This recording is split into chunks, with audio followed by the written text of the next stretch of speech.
Welcome, everybody. We are recording. So today is June 14th, 2022, and this is a meeting of Seattle's Redistricting Commission. This commission is comprised of appointed members of the public and is responsible for overseeing the development of new city council districts in response to the completed 2020 census. Meeting materials, minutes, and additional information are found at seattle.gov/redistricting. This meeting is scheduled from now until 1:30, and we welcome your participation during our public comment period. Before we get started with official business, we'd like to acknowledge that we are on the ancestral lands of the Coast Salish peoples, specifically the Duwamish, Suquamish, Stillaguamish, and Muckleshoot tribes. At this time, I'd like to entertain a motion to approve the minutes. So moved.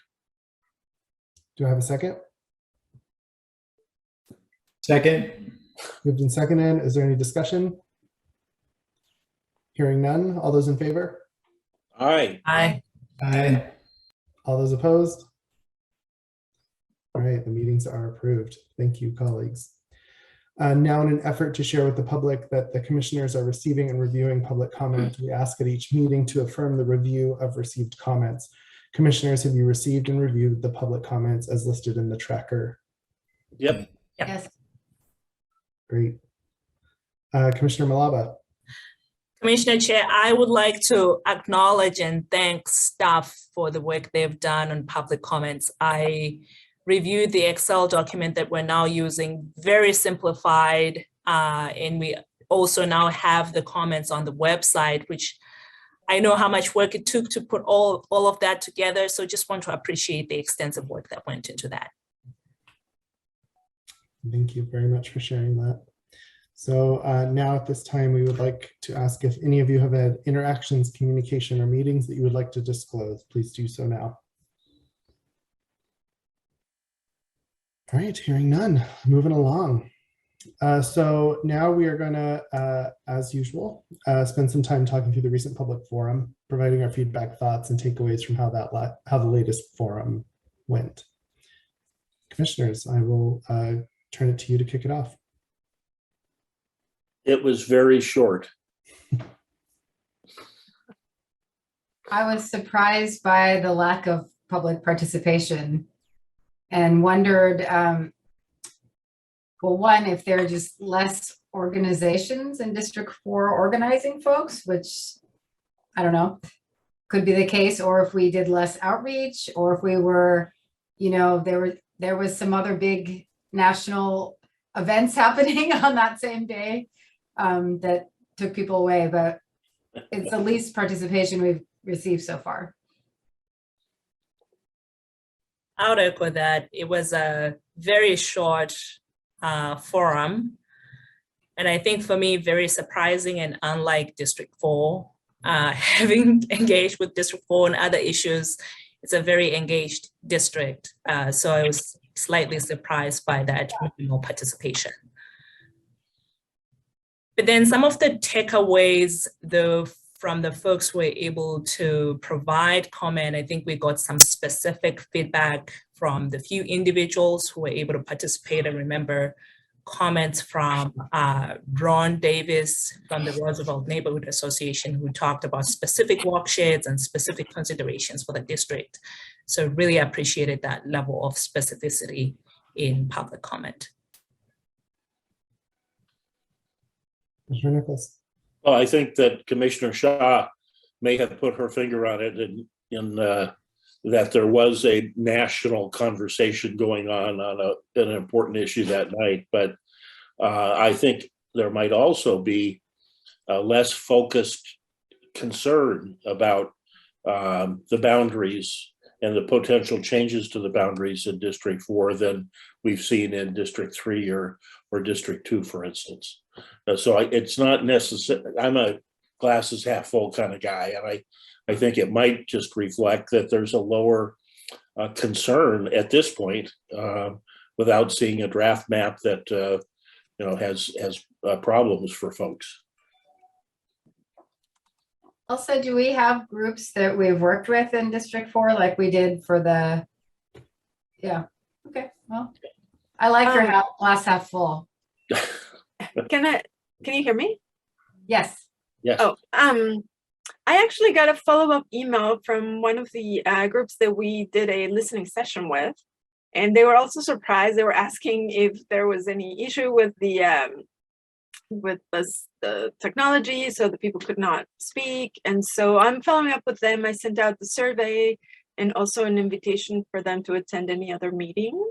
So to try to make sure that even though each one of the district meetings are specific for each district, anybody can come and comment for other districts if need to. So I did my follow-up after that, and we're gonna continue conversations about what to do with that. That's terrific. Thanks. I had also, There was one individual who had indicated she wanted to speak, and we never could get her off of mute or whatever the technological problem. Do we know what happened with her? It's so hard. I had mentioned this with the with Commissioner Chair about if we wanted to habilitate the chat, but then that brings up another issue we don't want to deal with, which is having people chatting and then on the chat, well, the public forum. So I don't know how to fix that. We couldn't do it. I should say also that 2 people came earlier to the forum and then they left without before the meeting started, and then somebody came after the meeting had finished, and so I don't know. It's so hard. Yeah. so one of the things, I followed up with Elsa shortly after the forum and expressed my disappointment that there wasn't more participation. We talked through some of the increasing pressures on staff, given the hybrid format that they are now having to both set up a physical space, manage some online stuff. It takes away from some other work. I offered that we should author an op-ed, do some individual outreach as commissioners if we have capacity. And I think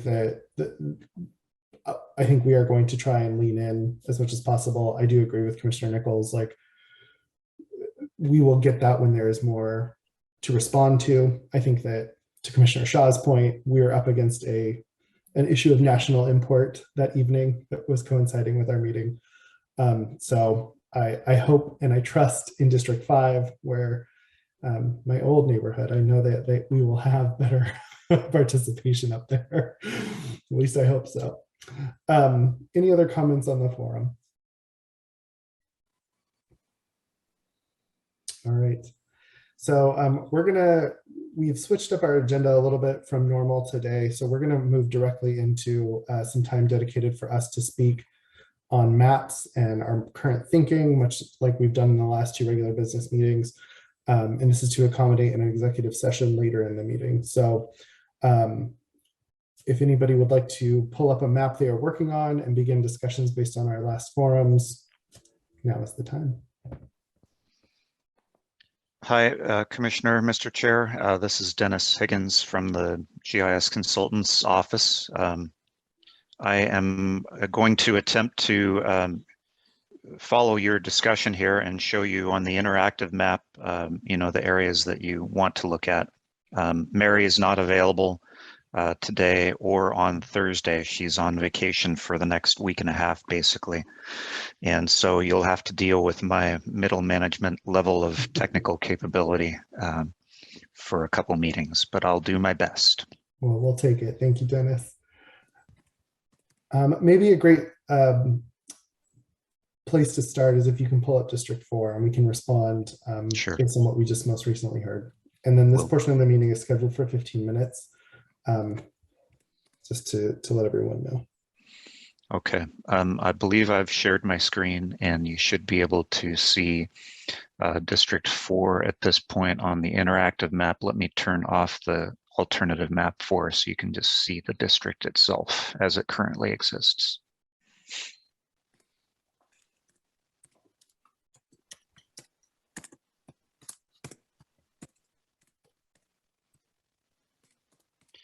So the district currently takes in the greater university district plus what most people would consider the bulk of Wallingford, including the University of Washington areas to the north, including the university district itself, University Village, the Ravenna neighborhood.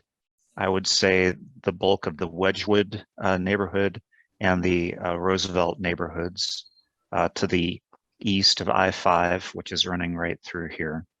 It also takes in Sandpoint, including the Country Club, View Ridge, Magnuson Park, Laurelhurst, the Children's Hospital neighborhood.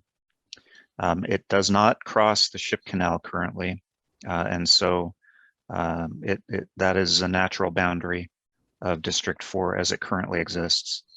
And then in the Wallingford area, let me double check what street this is. This is 50th on the north. So basically at the intersection of I-5 and 50th, the district jumps out to the west a bit, out to, I believe, Aurora. Yes, that's correct. So the boundaries here are I-5, 50th, Aurora down to the Ship Canal. And then it also does take in the East Lake neighborhood west of I-5 and south to, let's see, south to where Fairview cuts off of East Lake as you're heading southbound. So that is the current District 4. In the alternative plans that we've generated, let me start with the one that was manually drawn. So this was the human-derived alternative plan for your discussion. It looks quite similar in many respects, especially in the areas of the U District, Ravenna, Wedgwood, Sandpoint, etc. Slight change in the North Roosevelt, or some would probably call that Wedgwood area. In Wallingford, the boundary is adjusted to 45th, and I think this is Stoneway. Yes, it is Stoneway. So it shrinks a bit in the Wallingford area. And then it does cross the Ship Canal in this plan to take in the area around Seattle Prep, the Montlake area, the Broadmoor Country Club, and the north part of Madison Park on the north side of Madison. Thank you. On the other end of the spectrum in the computer-driven District 4, it did honor the Ship Canal as a boundary. It kept East Lake, but made an odd jut to the south into South Lake Union. It adjusted the boundaries in Wallingford and in southeast Green Lake, as you can see, and created some pretty bizarre boundaries through the Wedgwood and Roosevelt areas and Sandpoint. So one thing that I'm considering in maps that as I'm moving numbers and shapes and shades around is really with District 4, I see two center points of gravity. I see one that is located there kind of in the center point between Ravenna and Magnuson Park. And I see a second point of gravity being really Lake Union. And I think that with East Lake, Fremont, that area, those are two very separate bodies that, to remain contiguous is, something where I'm debating how do you accommodate those two different points, right? Where there are population centers that kind of gravitate around both neighborhoods and geographic features. So I just want to make sure I'm communicating that early. Unfortunately, Commissioner Juarez, do not have the ability to pull up the plan that you've been working on with Mary. So I won't be able to display that currently. I can attempt to reach her, via email, but it won't be immediate. Yeah, no worries. Commissioner Shah, and then Commissioner O'Sullivan.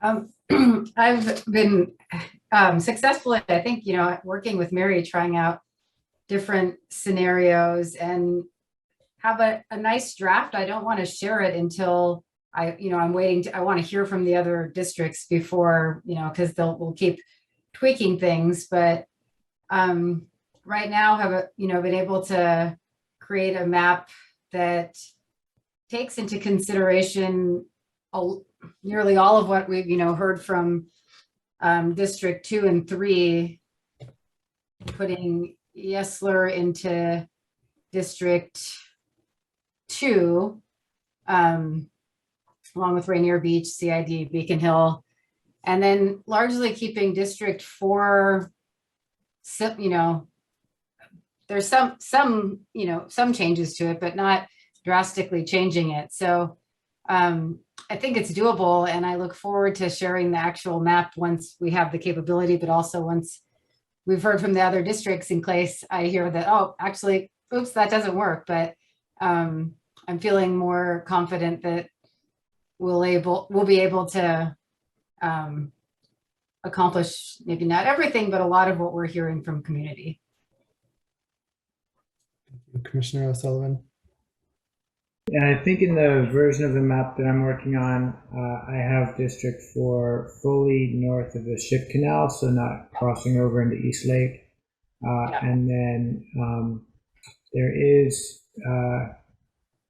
I think, changing, also making sort of Green Lake a dividing line. So the east side of Green Lake being in District 4 and the west side being in District 6. So there's, I think there's going to be some questions that we're going to run into in terms of, you know, what that means for Longford. But yeah, I do think it's going to make sense to have District 4 be above the Ship Canal rather than crossing over into East Lake like it does currently.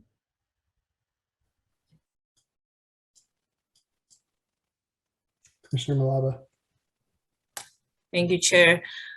In my current draft, I am looking at keeping a lot of District 4 relatively intact to a great extent, but considering Portage Bay coming into District 4, looking at East Lake and keeping that in moving it to District 4 as a whole to a great extent.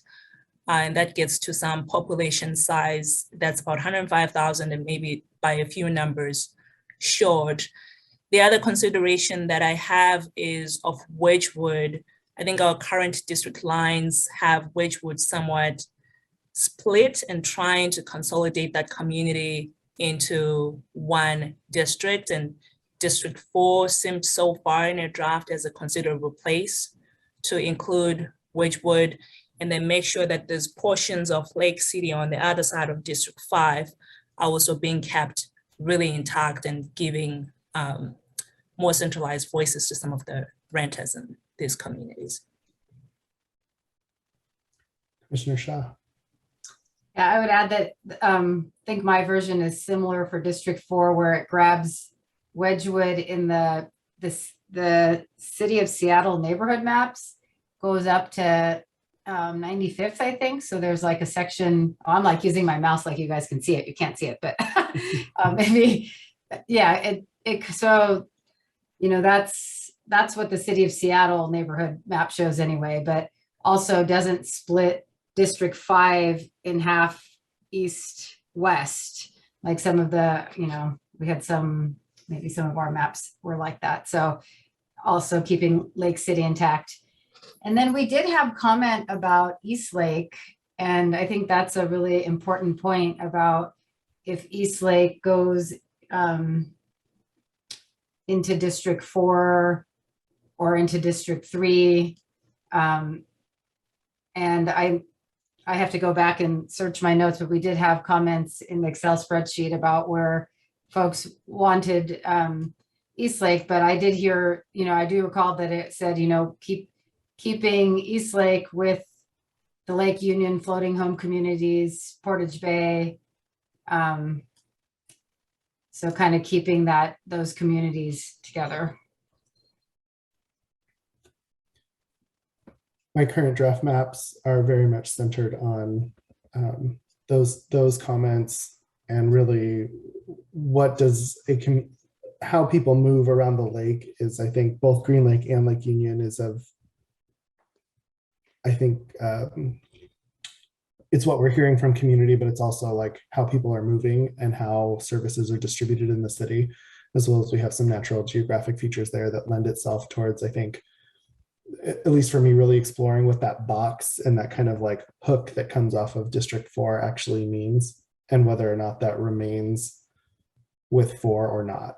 Like I'll be really transparent that that hook of 4 actually moves into 7 in my maps. And 7 currently contains much of Ballard, Magnolia. So huge impacts for District 6. And 7 comes much further down, south and east. Yeah, I think my East Lake went into District 3. It'll be so interesting to see all the maps and the different options when we actually look at them. And then, yeah, moves. District 6 absorbs in mine quite a bit of District 7 because the population in District 7 has increased so much. Yeah. Yeah. So I will commit to my colleagues here and to the public. I will make sure that I have a map that I will bring forward, and we can at least discuss visuals with at our next meeting, so that Commissioner O'Sullivan won't be the only one to have to see his draft work in the public. Commissioner Malava. Yeah, one notable point that I took away from the last forum was the suggestion of East Green Lake being included in District 4. Definitely an area of consideration there, especially in thinking of balancing the numbers for District 4 will be one that I'd be curious to follow up on. And just out of curiosity, Elsa, is there, maybe you or staff can, based on the last conversation, I think the comment around walk sheds was really interesting to me. I would love to just get a link of where maybe a map of those exist. What's the question? So in the last set of comments we got at the meeting, there was talk of walk sheds, and I'm curious if you can send us a link if there's a map somewhere that exists of all the walk sheds in the city, or if there's like a best practice on how to use that. I think it's good background knowledge for us to hold as we increasingly look at how people are moving within the communities.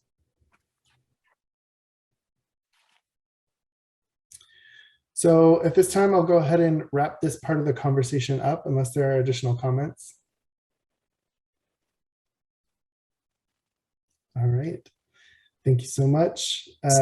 Dennis, you can go ahead and end the screen sharing. Okay, will do.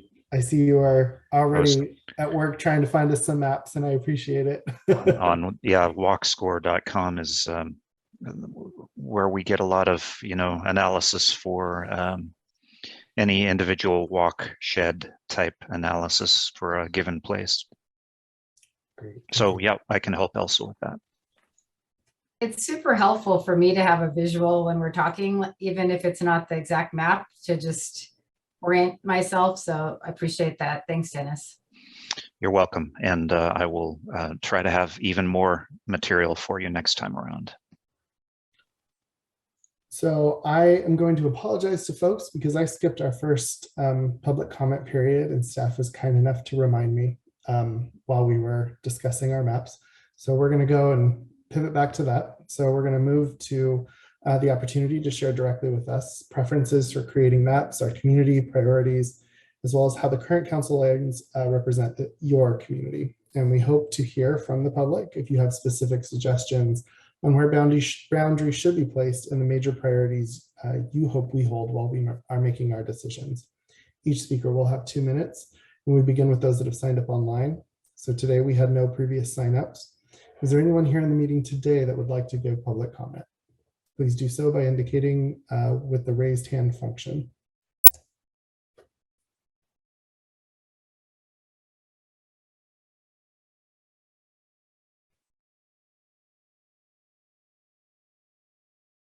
Again, for folks joining us today, if you'd like to give any public testimony, comments, or have questions, now is the time. Please do so by raising your hand.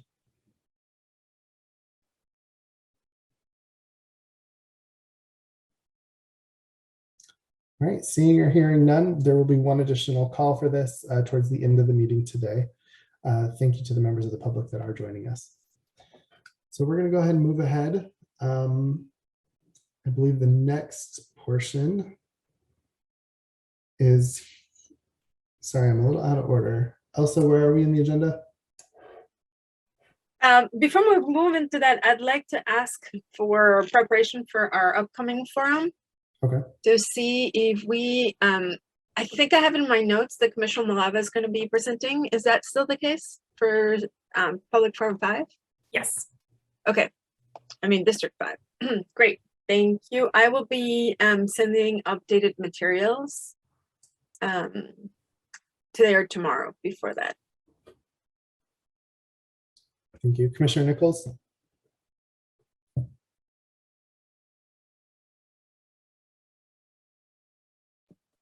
The next one I just want to confirm is this Thursday at 5:30, correct? Yes, and it's going to be at the Lake City Library and I'll be- also online. Yes. Thank you for confirming that. Elsa, I'm going to try and attend that meeting in person. So just as you make your plans, I will ask for additional grace from my colleagues in the public as we try and do this in an even more hybrid format. Excellent. Anything else, Elsa?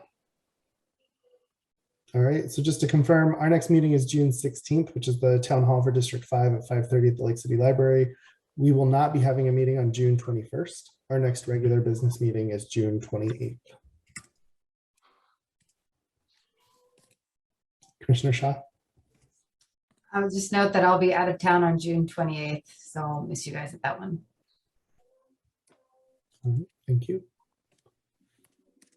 All right, so at this portion of the meeting, I'm proposing that we recess into to an executive session for a regular meeting with the city's legal team. And at this time, I would entertain a motion.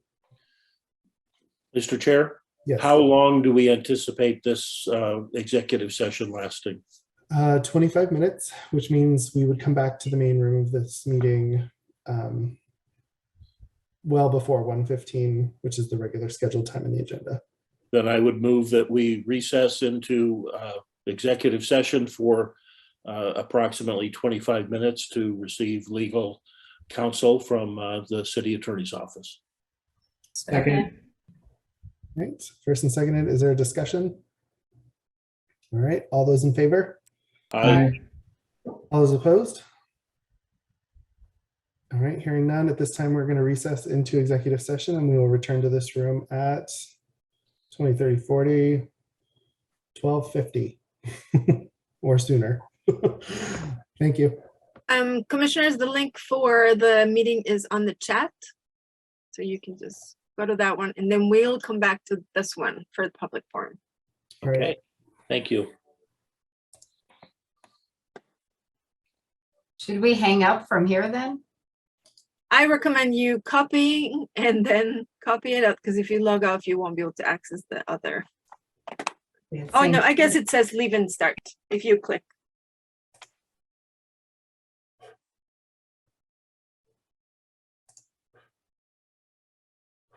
Am I the only one who's having a hard time with this?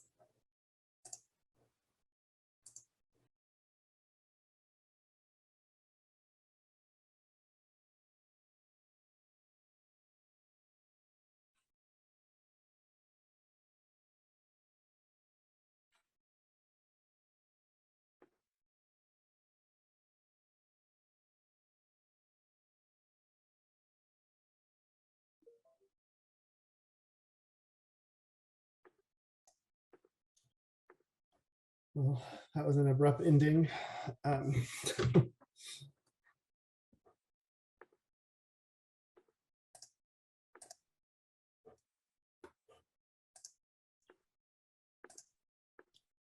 Logan, my hope is in the future we can use a room or avoid multiple links. The transition period into executive session and then back here is, I don't think that's going to work for us moving forward. So if you and Elsa can figure that out, that would be wonderful. Definitely. Yeah, we were worried about throwing off folks because we were going to change that to just a regular meeting, but we were worried about changing it last minute, which kind of backfired, as you saw. Absolutely understand. Thank you.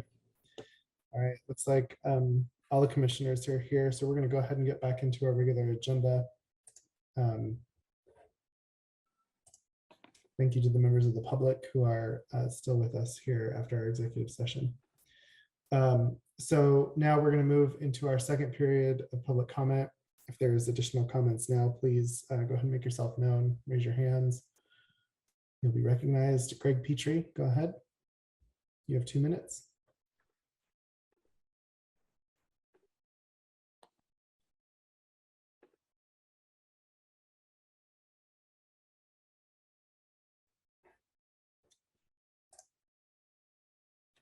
Greg, if you're able, go ahead and take yourself off mute.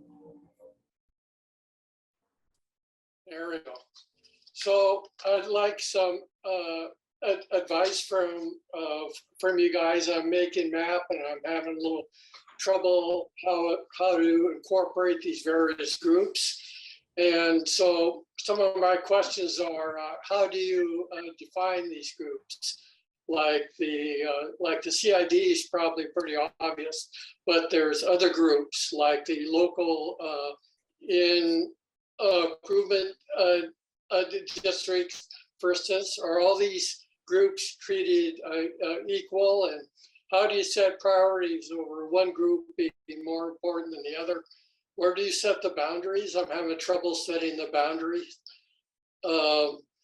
Who actually decides what's a group that you want to keep whole? And basically, how do you resolve these sort of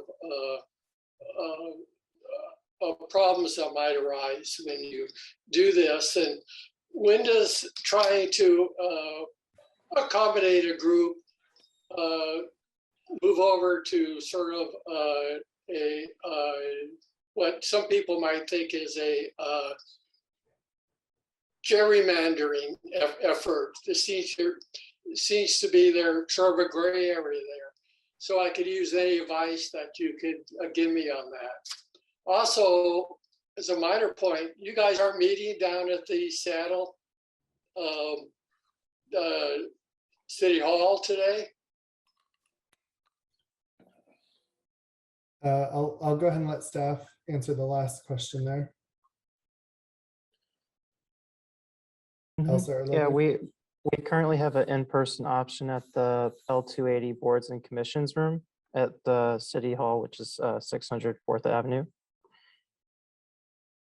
That's not actually true. I was just there, and that doesn't exist. They sent me away. Well, I'm there right now, so if that's it's definitely existing. Well, we could. Well, my time's up. So yeah, But Logan, I was there, and they sent you. They said that you didn't exist, so I went away. Logan, is it possible to let folks know how they would access the meeting and whether or not? Yeah, we can do that.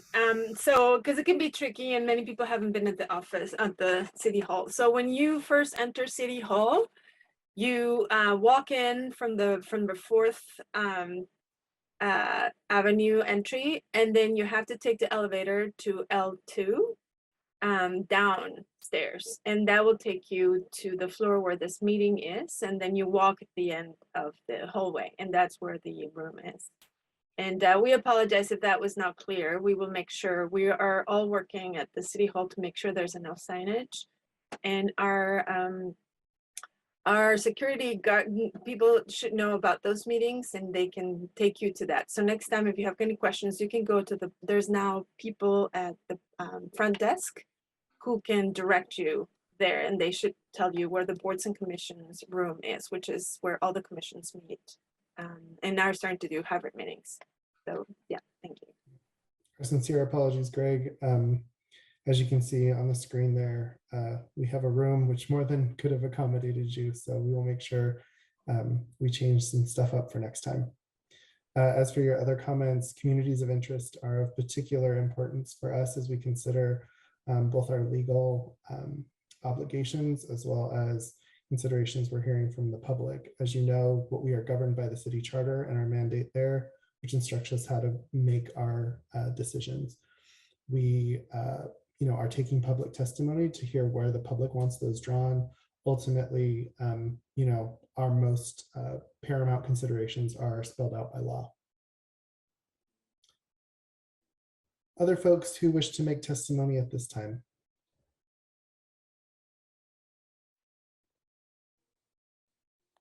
All right, I'll do one more call. Anyone who would like to give public testimony, comments, or questions at this time, please raise your hand, make yourself known.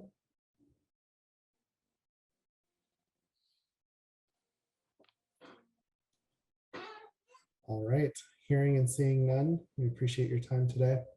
So our next meeting is scheduled for June 16th at 5:30 p.m., which is the District 5 Forum. That'll be taking place at the Lake City Library, as we mentioned earlier in this meeting. Our next regularly scheduled business meeting will be at noon on June 28th. Again, that's June 28th at noon. And details for both of those events are available at seattle.gov/redistricting. That concludes our regular business for the day. At this time, I appreciate you spending part of your afternoon with us and would entertain a motion to adjourn. So moved, Mr. Chair. Moved, and do we have a second? Second. Moved and seconded. All those in favor? Aye. All those opposed? All right. Thank you so much. Enjoy your afternoon and go Sounders. Thank you, everybody. Good call. Thank you, everybody. Take care.